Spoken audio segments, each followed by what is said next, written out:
جب مشکلات حد سے بڑھ جائیں تو معاملات اللہ کے سپرد کر دینے چاہیے۔ تمہارا بار بار اس چیز کو مانگنا دلیل ہے کہ وہ تمہیں ملنے والی ہے۔ یقیناً اللہ نے دعائیں قبول کرنے کے لیے ہی تمہارے دل کا حصہ بنائی ہے، اور دعا کی توفیق اللہ اسے دیتا ہے جس کی دعا قبول کرنی ہو۔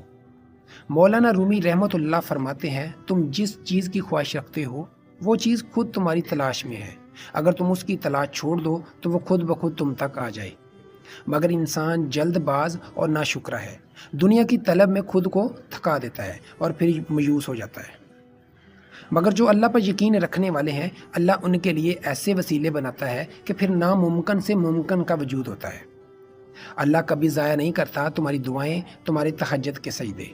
جب حالات مشکل سے مشکل تر ہوتے چلے جاتے ہیں تب معجزے ہوتے ہیں، معجزے بھی وہ جو عقل سے باہر ہوتے ہیں۔ اللہ کی مصلحتوں کو جب تم سمجھنے لگتے ہو تو ساری کہانی خود بخود سمجھنے لگتے ہو۔ ہمیشہ یاد رکھو کہ وہ تمہیں تکلیف میں تڑپتا ہوا تنہا نہیں چھوڑتا، وہ ہر پل ہر لمحے تمہارے پاس ہے۔ دعاؤں سے تقدیر کے منہ موڑ دیے جاتے ہیں، تم خالی ہاتھ کبھی نہیں لٹائے جاتے، بلکہ تمہاری تڑپ اور تمہارا یقین تمہیں کن کی منزل تک لے جاتا ہے، ایسی منزل جہاں صرف معجزے ہوتے ہیں۔ تمہاری دعائیں اس بات کی گواہی ہے کہ تمہارے لیے معجزات ہونے والے ہیں۔ تمہارا یقین بتا رہا ہے اللہ تعالیٰ تمہاری دعاؤں پر کن فرمانے والا ہے، اور معجزات یقین رکھنے والوں کے لیے ہوتے ہیں۔ اور یاد رکھو، دل سے نکلی ہوئی دعا اللہ کبھی رد نہیں کرتا۔